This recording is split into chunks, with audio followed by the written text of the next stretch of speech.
Hi, it's Ty with WTI, and this Eden's Garden Gal Pal is really out there for all the ladies and girls that feel like when you have the time of the month that you are not feeling at your prettiest and nicest, and you have some hot waves and abdominal pain and cramps and things like that. So I found that having this blend in a little bottle like this, and you can just put it in your purse and just like rub it on your abdomen, and you can even like put a little bit of drops here just like to kind of like release that nice scent for you.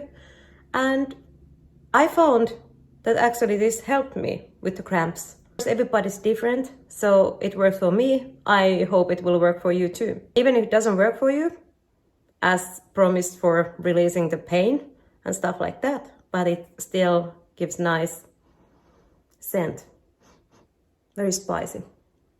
And that is my point of view.